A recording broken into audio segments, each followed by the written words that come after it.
बेलपत्री के वृक्ष के नीचे, नीचे तो नीचे वो भी जाने तो यहां तक वर्णन किया शिव महापुराण में तो कि बेलपत्री का जो फल होता ना, बेल फल जो होता है, कहते हैं अगर किसी व्यक्ति के यहाँ लक्ष्मी की कमी होती है, संपदा की कमी होती है, जिसके यहाँ पैसा नहीं आता, धन नहीं आता, तो बेल का जो फल होता है, बेलपत्री का जो फल होता है, उस फल के गूदे को, बेलपत्री के फल का गुर्दा निकाल लो, सुखा लो, गाय के घी में उसको डुबो लो और शुक्रवार के दिन माता लक्ष्मी के लिए अग्नि में आहुति दीजिए। महाराज, शाम के समय पर सूर्यास्त के पहले ये जो आहुतियां हम बेले के गुर्दे के फल की गाय के घी में डुबोकर माता लक्ष्मी और भगवान विष्णु के नाम से देते हैं, महाराज 2 या 3 शुक्रवार करोगे, लक्ष्मी की कभी कमी नहीं आती, संपदा बढ़ती है। एक प्रयोग और कर कर देखना, कभी अगर मौका मिले आपको तो प्रयोग कर कर देखिए। लिंग पुराण के अंदर लिखा हुआ है, शिव पुराण में, लिंग पुराण में और स्कंद पुराण में कहा गया कि अगर किसी ने बेले के फल का अगर थोड़ा सा भी गुर्दा पाया है, बेले के फल को खाया हो या बेल का रस पिया हो या बेल के फल का जूस पिया हो, अगर वो व्यक्ति का अनायास किसी कारणवश प्राण भी छूट गए हो, तो शिव महापुराण की कथा कहती है कि 27 दिन तक वो बेल के फल का रस उसके नस नस में रहता है, तो उस व्यक्ति को यम नहीं छूते, वो कैलाश पर निवास करता है। मर भी जाता है तो अधोगति में नहीं पड़ता, नरक नहीं भोगता, वो बैकुंठ पद का कामी होता, बैकुंठ का निवासी।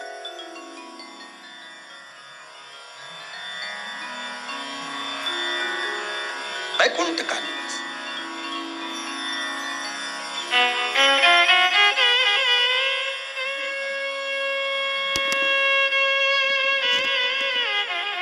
ये जो शिव जी को चढ़ती बेलपत्री हुई, शमी पत्र हुआ, मदार का पुष्प, आंकड़े का जो पुष्प हुआ, ये सब साधारण नहीं है साहब। शंकर का एक एक गुण तत्व ग्रहण करने वाले, शंकर का अनुमोदन करने वाले, शिव को एक एक वस्तु जो चढ़ने वाली साधारण नहीं है।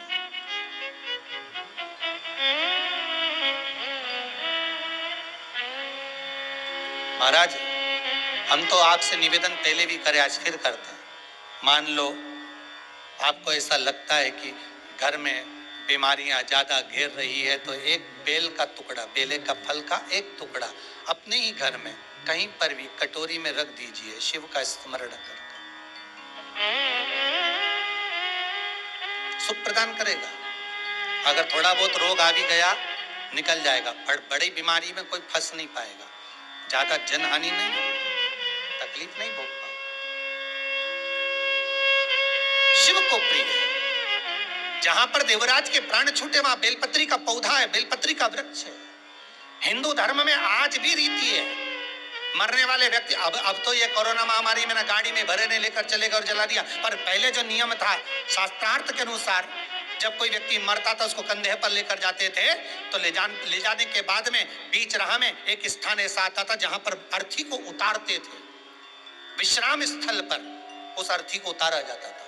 और वो केवल विश्राम स्थल ऐसे नहीं होता था, वहां पर बेलपत्री का पौधा होता था, पेड़ होता था, उस बेलपत्री के वृक्ष की छांव उस मुर्दे पर भी पड़ जाती थी, तो उसको यम की कैद नहीं भोगना पड़ती,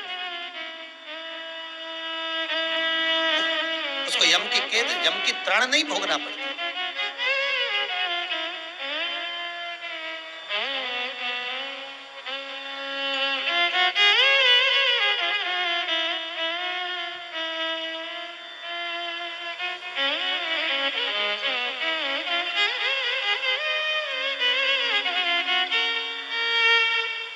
इसलिए उस बेलपत्री के पौधे के नीचे उसको विश्राम दिया जाता था।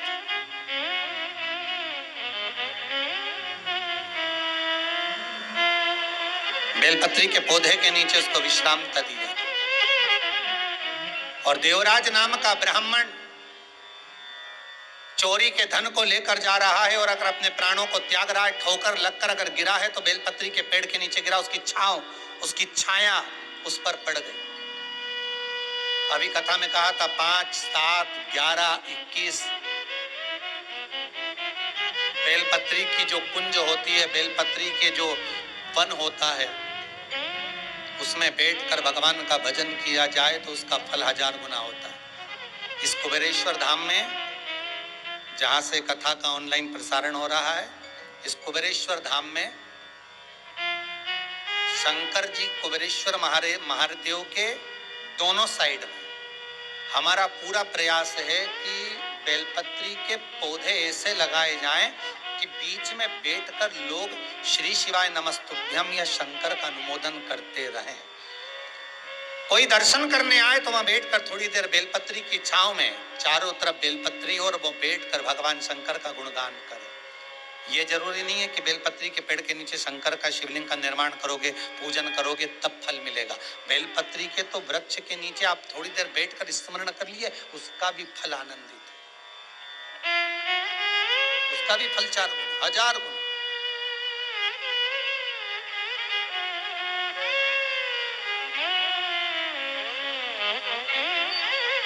हजारों गुना। महाराज कितना सुंदर कहा है, तुलसी के क्यारे के सामने, जितने लोग बैठे हैं टीवी चैनल के सामने बिल्कुल ध्यान से सुनिएगा, तुलसी के क्यारे के सामने और बेलपत्री के पेड़ के नीचे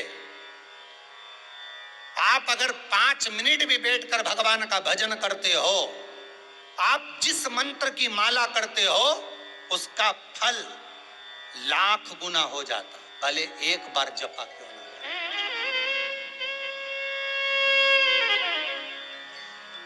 लाख गुना, हजारों लाखों गुना उसका फल, उसकी कोई तुलना ही नहीं हो सकती। और शिव महापुराण की कथा कहती है उऋण होकर जाना, कर्जे से मुक्त होकर जाना। एक प्रकृति का ऋण हर व्यक्ति के माथे पर रहता है। जब वो मरता है तो लकड़ियों के ढेर पर जलता है,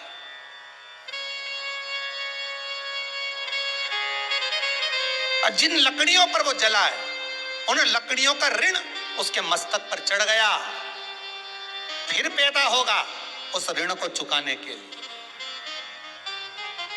इसलिए आपसे हाथ जोड़कर निवेदन है, मरने से पहले एक वृक्ष जरूर लगाओ, और जिस जगह पर वृक्ष लगाओ उस जगह पर किसी को बोल कर रखो कि इसमें पानी देते रहना भैया।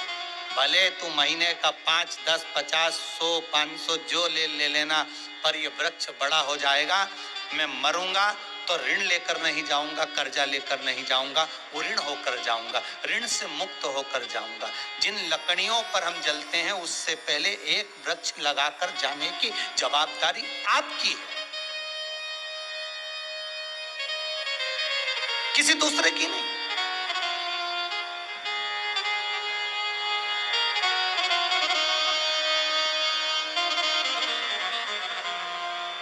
हम जब ये कुबेरेश्वर धाम में बेलपत्री के पौधे लगा रहे थे तो कई लोगों ने कहा महाराज जी इतने सारे बेलपत्री के पौधे, इतने सारे शमी के वृक्ष क्यों लगाना, यहाँ कोई और भी वृक्ष, ये आप पीपल के लगा दिए, आम के लगा दिए, कहीं छोटे छोटे फूल के लगाओ, गुलाब के फूल के लगा दो पौधे, थोड़े बहुत गेंदा के फूल के लगा दो, थोड़ा चमेली के फूल के लगा दो।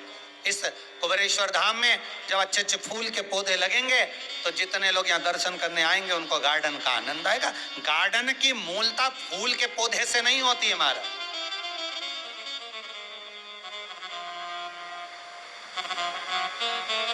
फूल के पौधे से नहीं है। अरे भाई, स्कंद पुराण में लिखा है कि जिस जगह पर बेलपत्र के 11 पौधे, 5 पौधे, 7 पौधे, 21 पौधे एक साथ लगे हुए हों और उस बेलपत्र के वृक्षों की उस बगीची में, उस कुंजन में, उस बेलपत्र की कुंज के अंदर बैठकर अगर कोई मुख से मात्र 5 बार भी शंकर के मंत्र का जाप कर लेता है तो उसका वो मंत्र सिद्ध हो जाता है। स्कंद पुराण कर रहे हैं। कोई साधारण है क्या? कितनी प्रकृति की महत्वता हमारे यहाँ शिव महापुराण में कही महाराज जी, कितनी प्रकृति की महत्वता कही है। बेलपत्री का पौधा हो, चाहे आप शमी का पौधा हो, चाहे मदार का पौधा हो, सबका व्याख्यान वर्णन हमारे यहाँ शिव महापुराण करती रही। पीपल की महत्वता है,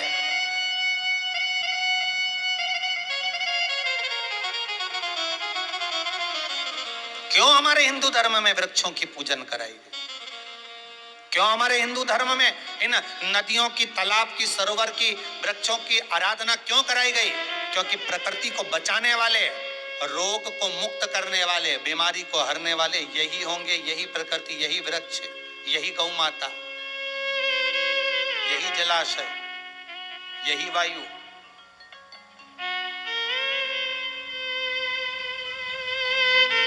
यही सृष्टि कर सकते।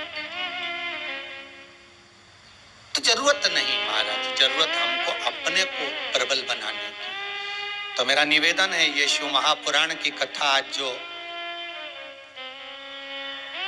हो रही है, इस कथा का जो मूल आनंद है, इस कथा का जो रस तत्व है, मेरा निवेदन केवल इतना है कि आज मासिक शिवरात्रि से अगर ये कथा चल रही है तो ये विचार करना कि शंकर ने बहुत बड़ी कृपा कर दी। हमारे घर में अगर हम शिव महापुराण की कथा को चालू कर कर बैठे हैं तो शंकर का ही कुछ अमृत हमको प्राप्त हो रहा है। अमृत प्राप्त जपो, स्मरण करते रहो, विश्वास प्रबल रखिए, भरोसो दृढ़ इन चरणन कैरो, श्री वल्लभ नखचंद्र चटाविन सब जग माही अंधेरो। भरोसा होगा तो भगवान को मिलने में देरी नहीं, भगवान को मिलने में देरी नहीं। शिव पुराण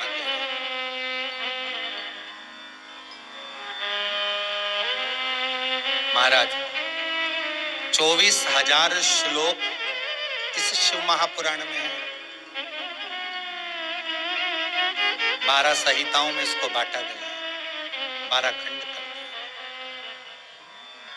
हम तो कहेंगे ये 12 संहिता नहीं, ये शंकर जी के 12 शिवलिंग का ही एक प्रमाण है।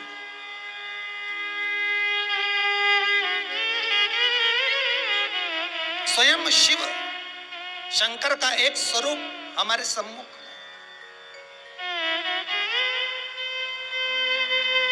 ये भगवान शिव को पाने का एक आनंदमय तरीका है। कैसे प्राप्त हो भगवान शंकर?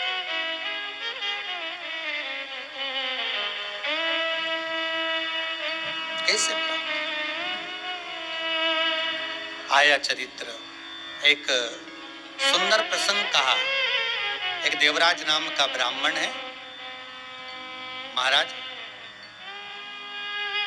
और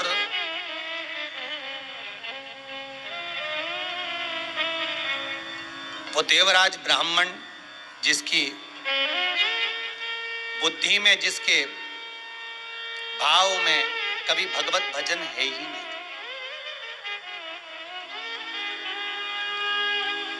वो भगवान की भक्ति से बड़े परे। भगवान को लोग याद कब करते हैं?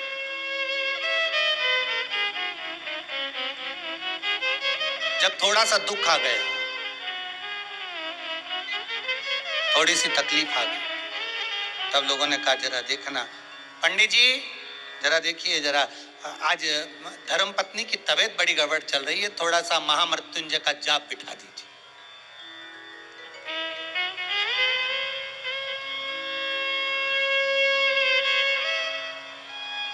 बिठाओ जरा जाप। अब देखिएगा जरा, वो दरवाजे पर बारात आकर खड़ी हो गई। हलवाई ढूंढने के लिए गए। क्या ढूंढने गए? हलवाई। काय के लिए? बारात आ रही है, 500 बाराती हैं, क्या करना है? हलवाई ढूंढ के लाओ। किस लिए? भोजन बनवाना है, 2-4 तरह का मीठा बन जाएगा, नमकीन बन जाएगा। अच्छा, कोई ने पूछा, जब तुम्हारे यहाँ बारात आने वाली थी तुम्हें मालूम था कि बारात आएगी, तो फिर हलवाई क्यों नहीं करा? अरे बहुत हलवाई पड़े हैं साहब, इतने हलवाई ढेर पड़े, कोई भी मिल जाएगा, मीठा कोई भी बना देगा, 500 आदमी का ही तो है। और बारातियों के भोजन के लिए हलवाई ढूंढने के लिए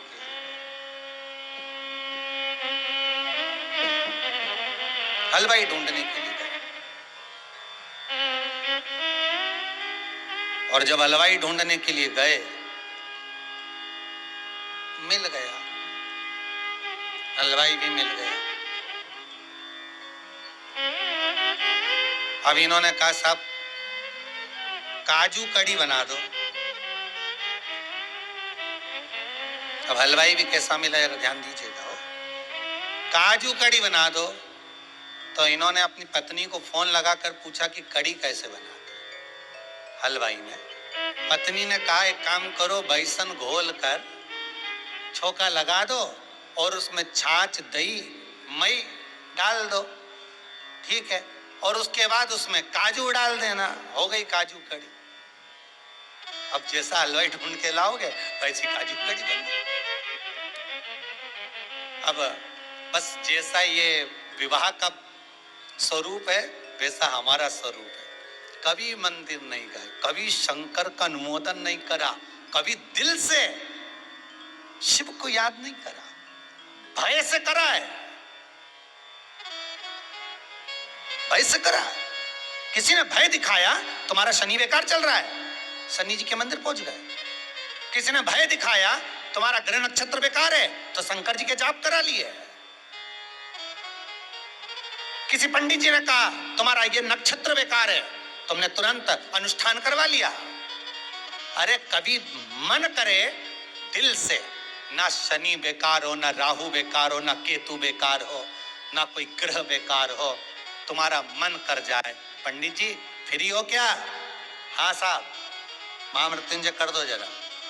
तब शंकर जी सोचे कि यह वो भगत है जो मुझे केवल विपदा में याद नहीं करता, ये मुझे सुख में भी याद करता है। तो शंकर आपकी विपदा में आपके सामने खड़ा मिलेगा, फिर भले ऑक्सीजन कम भी हो गई चालू करेगा, वेंटिलेटर की जरूरत नहीं पड़ेगी, वो खुद हाथ में उठा कर रखेगा, वो खुद।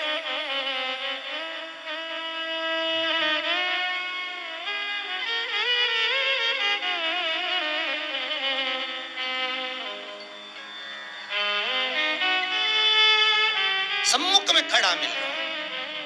पर हमारी आदत है, हम जब दुख आया, तकलीफ आई, कष्ट आया, थोड़ा सा बीमारी आई, रोग आया, तब याद करा, पंडित जी जरा देखो ना हमारे ग्रह बेकार चल रहे हैं, जरा सा देखो, बहू को एकदम बुखार आ रहा है, 3-4 दिन हो गए और लग रहा है ऐसा कि जांच के लिए डॉक्टर बोल रहे हैं, अब आप बताओ क्या करें? पंडित जी बोले अब क्या कर सकते हैं, महामृत्युंजय का पाठ करवा लो। महामृत्युंजय का पाठ भी करा। फिर वही वाली बात आ गई है, काली कुतिया कुएं में जाकर गिर गई, मर गई, बदबू मार रही है। गांव के लोग इकट्ठे होके पंडित जी के पास गए, महाराज जी बताओ, काली कुतिया कुएं में गिर गई, गांव में एक ही कुआं, 7 जात का आदमी पानी पीता है और वो कुआं बदबू मार रहा है। पंडित जी बोले काम करो, सत्यनारायण जी की कथा करवाओ। कथा करवाई, बदबू नहीं गई। यज्ञ करवाया, बदबू नहीं गई। अनुष्ठान करवाया, बदबू नहीं गई। भंडारा करवाया, बदबू नहीं गई। गांव के लोगों ने सोचा कि इस कुएं को तो किसी का श्राप लग गया, इसलिए इसकी बदबू नहीं जा रही, कुएं को छोड़ो, दूसरा कुआं खुदवाएंगे। दूसरे कुएं को खुदवाने की तैयारी करी। एक संत का आगमन हो गया।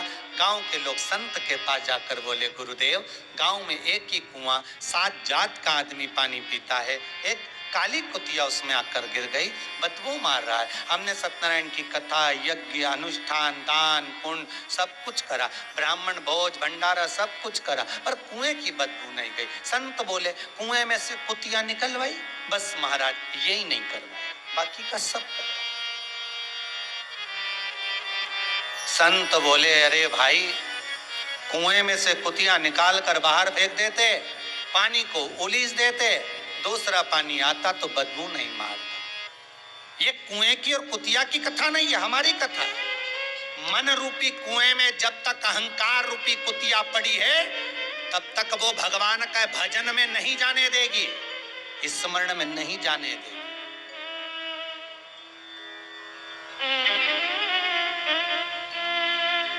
बहुत कहते थे दुनिया के लोग,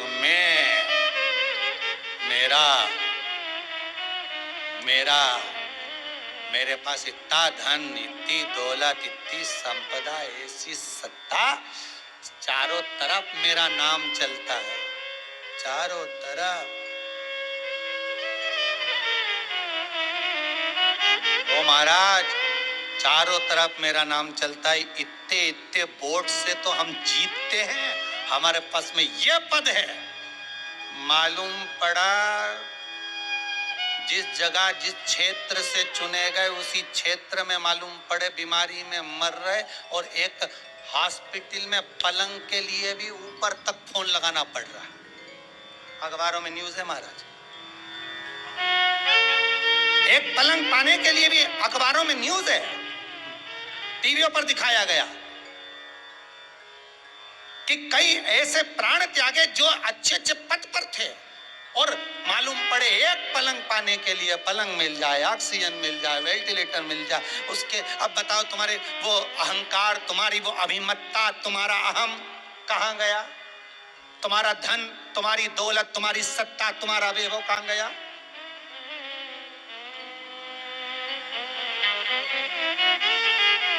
कहां गए? सब धरा की धरा, किसी काम का।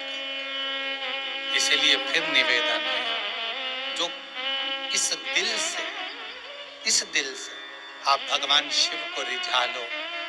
जब आखिरी में डॉक्टर भी काम नहीं आते ना, तो डॉक्टर भी कह देते हैं कि अब हमारे हाथ में नहीं है, अब तो वो बैठा है उसके हाथ में है। फिर निवेदन करूंगा, ब्रह्मलोक के देवता हैं भगवान ब्रह्मा, वैकुंठ के देवता हैं भगवान विष्णु, और इस मृत्यु लोक का अगर कोई देव है तो वो देव अधिदेव महादेव है। उस शंकर को रिझा लो।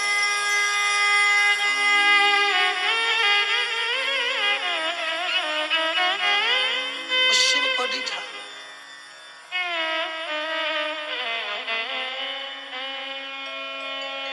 मिलेगा वो। देवराज ब्राह्मण है और भगत नहीं, भगवान का उपासक नहीं।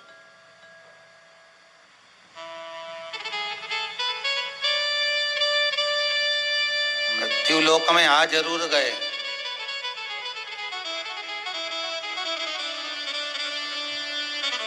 बहुत ध्यान देना, बड़ी मुश्किल से तो मानव का तन मिलता है।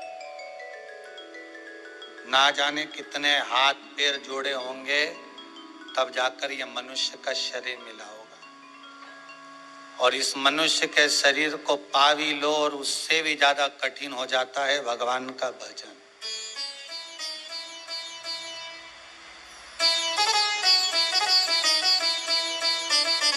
आकाश जी और निशा जी, राजगरिया परिवार को मैं बहुत बहुत धन्यवाद देता हूं।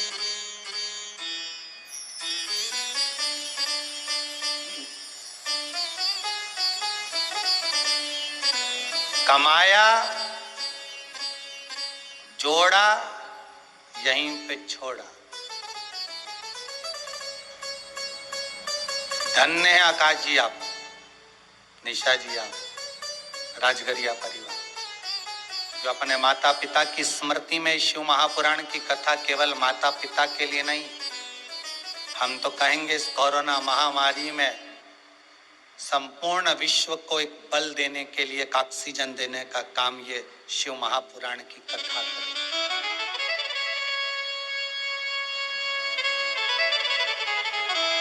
बल दे रही है।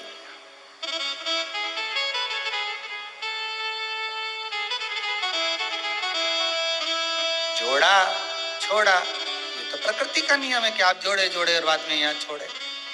कौन पूछा फिर? कितना रुतबा, कितना अहंकार, कितना अभिमान, दौलत का, धन का, वैभव का था, सब पड़ा की पड़ा रह गया। यहाँ तक कि आग लगाने वाले भी अपने नहीं आए, उठाने वाले भी एक कोने में पड़े रहे। केवल मोबाइल पर ओम शांति लिखकर भेज दिया और तुम अकेले शमशान में जलते रहे। पहले भी कथा में कहा, आज फिर कहते हैं, मकान तुम्हारी पसंद का रहेगा। कैसा बेडरूम बनाना है, कैसा फर्नीचर बनाना है, कैसे दरवाजे लगाना है, कैसा कालीन बिछाना है, कैसा किचन बनाना है, कैसा ड्राइंग रूम बनाना है, कैसा हॉल बनाना है, मकान तुम्हारी पसंद का होगा, पर मसान मेरे शंकर की पसंद का होगा कि कौन से मसान में जलेगा। इस कोरोना महामारी में सिद्ध हो गया। कहां के रहने वाले थे और कहां जाकर आग लगाई, ये किसी को नहीं मालूम पड़ा।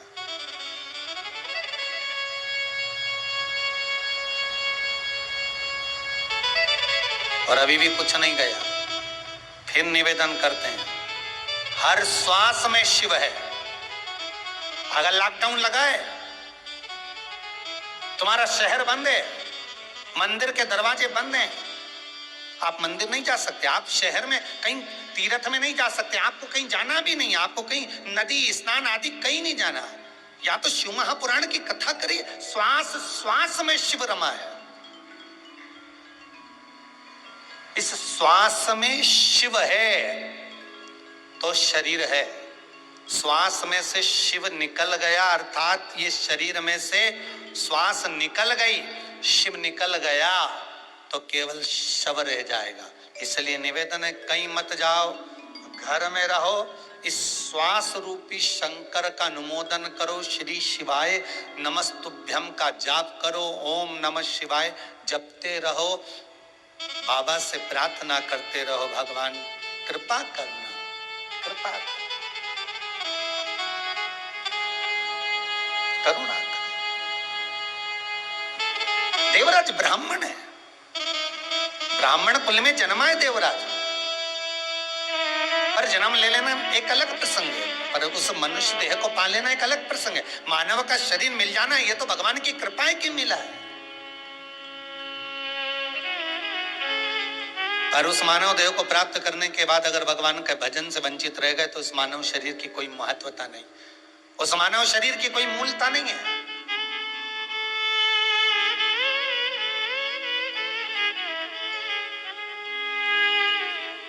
इसी कुबेरेश्वर धाम से जब रुद्राक्ष महोत्सव करा था तो उसमें एक भजन की लाइन कही थी, आए ना आए प्रभु कुटुम कभी, आए ना आए प्रभु कुटुम कभी, अंत समय प्रभु आना पड़ेगा, वादा किया तो निभाना पड़ेगा। भगवान कोई आए ना आए, महामारी में हॉस्पिटल में अकेला व्यक्ति पड़ा रहता है, कोई को मिलने नहीं देते, जाने नहीं देते, सब अकेला पड़ा है। तो निवेदन है कि शंकर की कथा अगर सुनी है, शिव का स्मरण करा है, तो उसको याद करना हर पल, हर घड़ी, हर क्षण।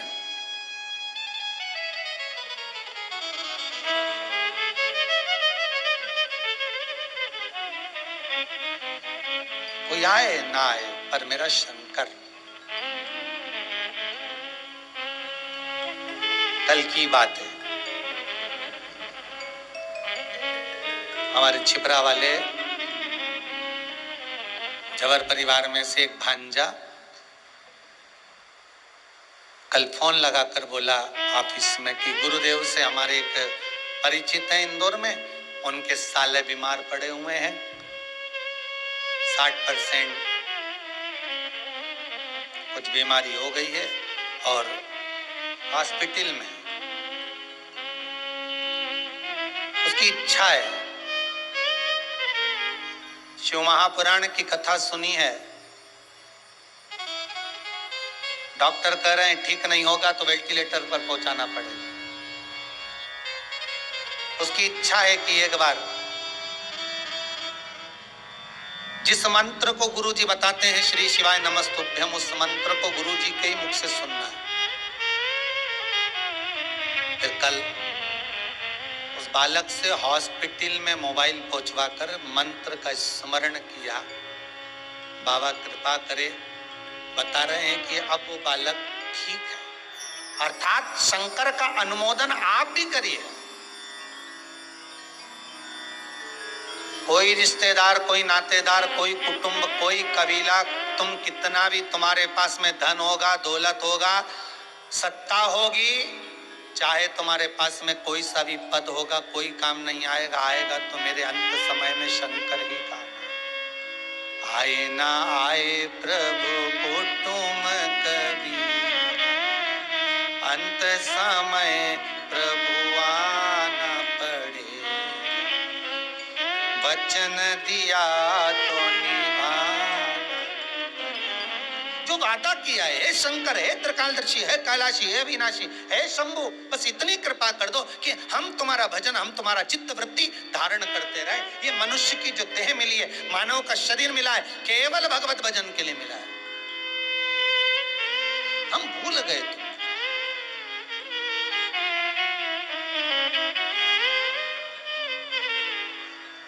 प्रतापगढ़ में कथा में कहा था 5-5 हजार के 10-10 हजार के सूट मॉलों में, शोरूम में टंगे की टंगे रह गए।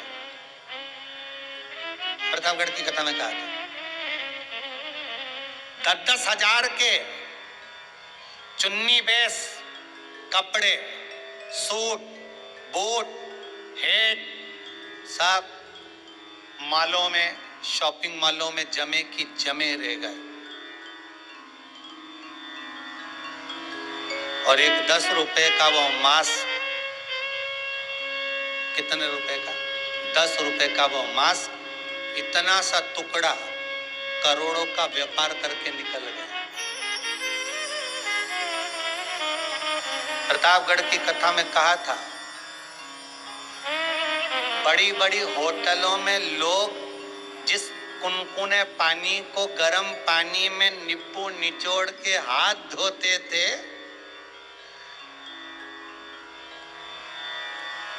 और गंदी गंदी मदिरा का पान करते थे, इस कोरोना महामारी ने उसको भी उल्टा कर दिया। जो पीते थे उससे हाथ धो रहे हैं, और अब जिससे हाथ धोते थे उसको पी रहे हैं, गर्म पानी में नींबू निचोड़ निचोड़, और वो मदिरा से हाथ धो रहे। सब उल्टा। भगवान दिखाना चाहता है कि समय बदलते देर नहीं लगती, इसलिए अहंकार न करिए, अभिमान की जिंदगी मत जियो, छोड़ दो। भगवत भजन, स्मरण, चित्त वृत्ति, हम भगवान की भक्ति में डूब जाए।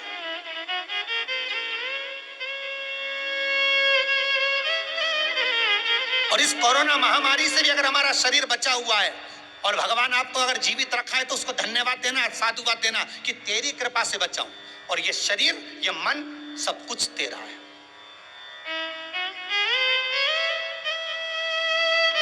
केवल आरती में मत गाइए तन मन धन सब कुछ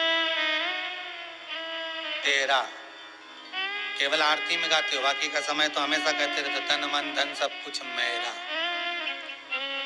वो तो एक लाइन और नहीं जोड़ी, नहीं तो वो भी जोड़ देते पड़ोसी का भी मेरा। ये भी हमको मिल जाए तो कम नहीं।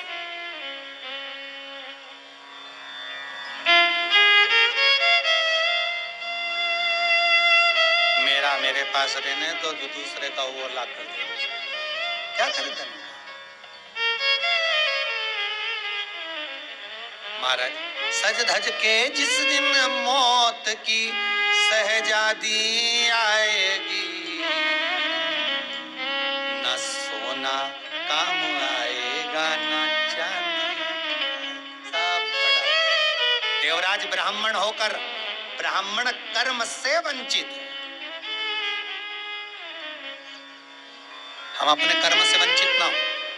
मनुष्य की देह मिली है, भगवत भजन के लिए मिली है। माता के गर्भ में जब उल्टे लटके हुए थे, दोनों मुष्टिकाएं बंद थी, भगवान से प्रार्थना करी थी, हमें माता के गर्भ से बाहर निकाल दो, हम भजन करेंगे, भजन करेंगे, भजन करेंगे। जैसे ही माता के गर्भ से बाहर निकले, हम तो भोजन करेंगे, भोजन करेंगे, भोजन करेंगे। भजन गायब हो गया, भोजन चालू हो गया, और 3 बार भोजन भजन, एक बार उसमें भी उलझन आती है बार बार।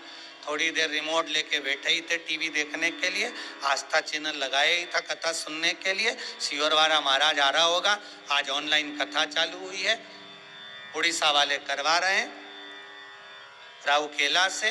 तो मन में सोचा था रिमोट लेके बैठेंगे, और कथा चालू हुई, आधा घंटा चली, मालूम पड़े ऐसी हवा चली, लाइट ही चली गई। मन बनाकर बैठे थे, चित्तवृत्ति को रमा कर, और चलाओ। फिर कह रहा हूं, अमृत की तरह ये शिव महापुराण की कथा। घर में चला रहे हो तो वॉल्यूम तेज कर दो, सारे घरों में उसका संचार होना चाहिए। हर कमरे में, हर जगह पर, जिस अन्न को खाओ उसमें भी कथा का संचार होना चाहिए। जिस पानी को पियो उसमें भी शिव महापुराण का मूल मंत्र का संचार, श्री शिवाय नमस्तुभ्यम का, ओम नमः शिवाय का, महामृत्युंजय का संचार होना चाहिए। जिस दवाई को हम खा रहे हैं वो भी हमें इस कथा के माध्यम को सुनकर खा रहे होंगे तो वो अमृत का काम करे। ये कथा केवल कथा नहीं है, ये शिव महापुराण की कथा एक ऑक्सीजन का काम करे।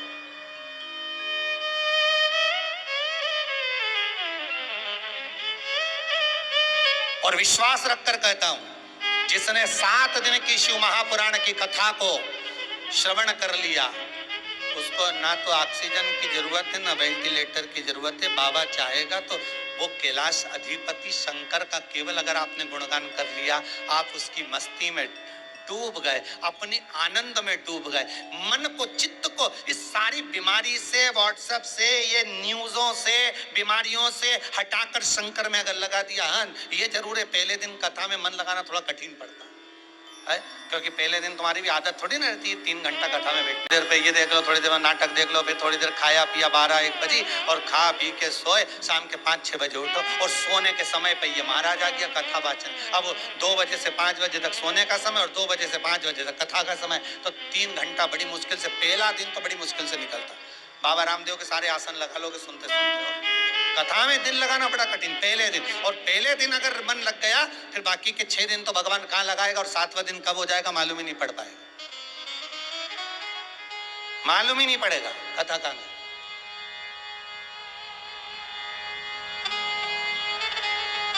नहीं रमा पाए देवराज ब्राह्मण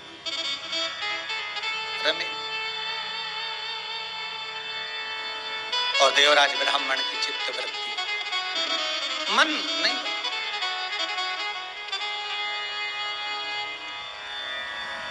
मिल जरूर गया मनुष्य का दिल,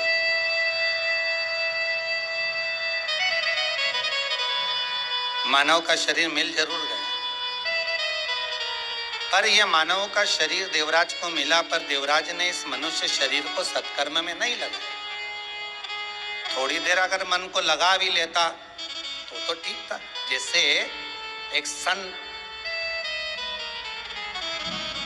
रोज रात्रि के समय पर प्रवचन देने बैठते थे, प्रतिदिन का नियम था, बहुत सारे लोग उनके प्रवचन सुनने आते थे।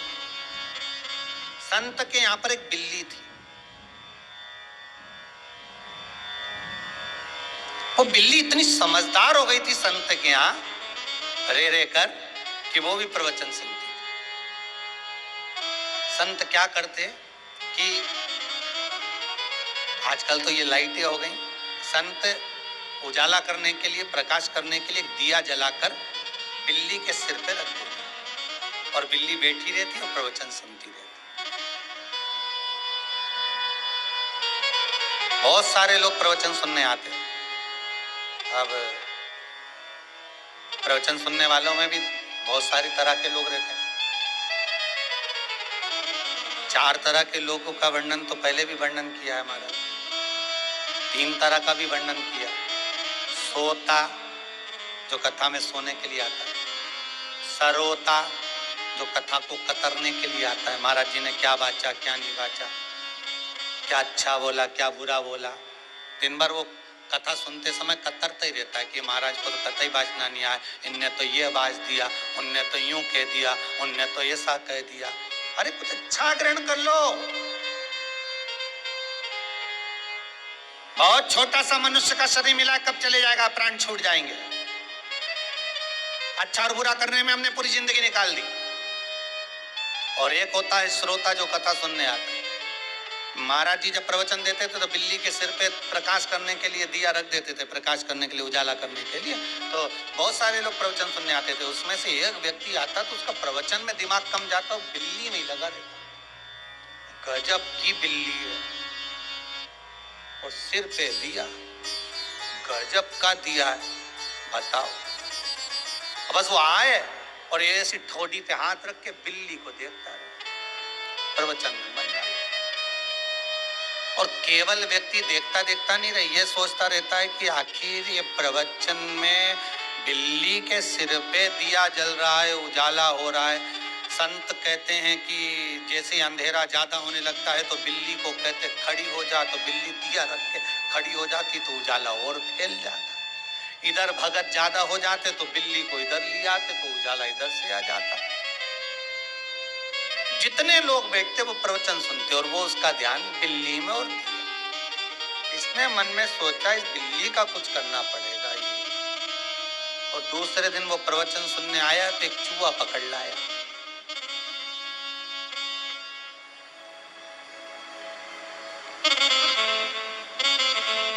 अब चूहा पकड़ के लाया, प्रवचन चालू, और जैसे ही प्रवचन चालू दिया लगा था बिल्ली के सिर पे, और इसने चूहे को छोड़ा, और इसने चूहे को छोड़ा तो बिल्ली ने दिया पटका और चूहे पे जम। और जैसे ही झपकी तो चारों तरफ अंधेरा हो गया।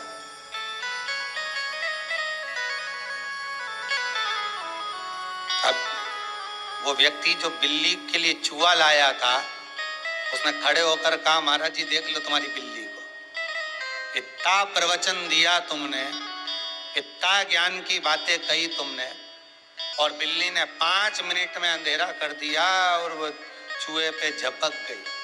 संत बोले बिल्ली नहीं ये तुम हो। संत बोले ये बिल्ली नहीं तुम हो। बिल्ली में और तुम में कोई अंतर नहीं है। जब ज्ञान की कथा होती है, प्रवचन होता है, खूब अच्छी अच्छी बातें करे, पूजन पाठ हो, तो व्यक्ति ऐसी बात करे कि बाप रे इसके बराबर कोई धर्मात्मा ही नहीं, इसके बराबर कोई सत्संगी नहीं, इसके बराबर कोई भजनावली नहीं।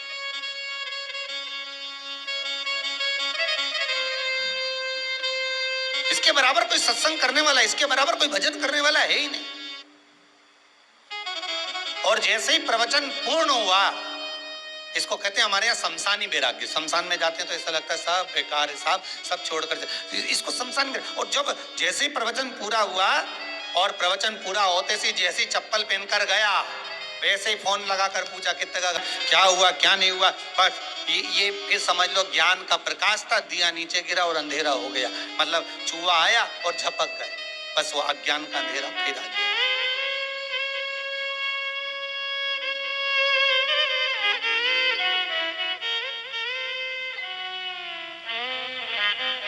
वो अज्ञान का अंधेरा फिर हो गया,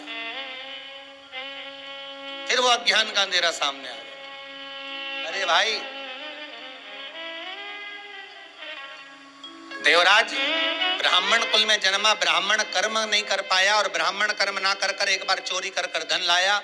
बहुत तेज शरीर में ताप पड़ा, और ताप पड़ा तो उस शरीर के ताप के कारण वो मंदिर के अंदर प्रवेश कर गया।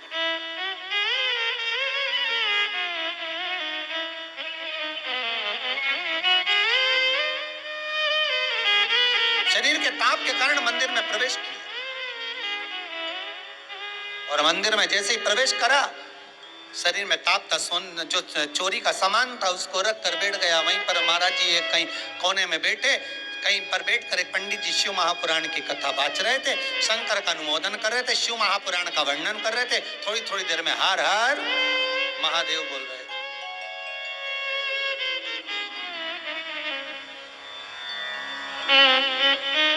शिव कथा सुन,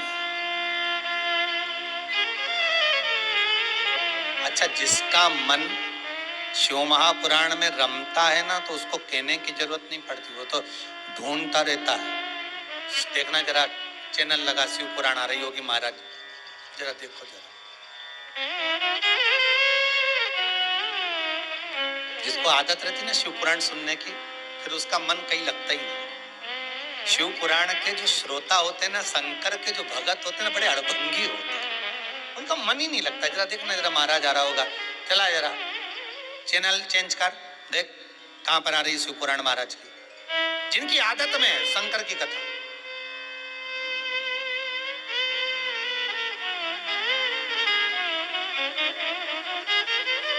कल हमारे वो कलकत्ता वाले शराफ, उनका फोन था, कह रहे थे गुरुजी लॉकडाउन चल रहा है, ऑनलाइन कथा मन है कि स्कंद पुराण सुन लें, जरा आप समय में निकाल कर जरा बताइए ना, हो तो बैसाख महीने में सुन लें। तो आकाश जी बोले, कहे जरा गुरुजी उनका फोन। हमने कहा कहो अवियाल कथा राजगरिया परिवार की लगी है और वो 9 तारीख से शुरू हो रही है, मासिक शिवरात्रि के दिन से, तो उसको श्रवण करें, इसके बाद देखा जाएगा जब समय हो ऑनलाइन का। उनका एक शब्द था बड़ा सुंदर, उन्होंने कहा गुरुदेव ऐसी विषम परिस्थिति चल रही है कि अब एक जगह पर एकत्रित होकर तो कथा सुनना मुश्किल है, पर कम से कम ऑनलाइन कथा करवा कर सुनकर हम हमारे मन को शांत कर लेते हैं और भगवान की भक्ति को प्राप्त कर लेते हैं। ये तो सुख है ना गुरुदेव।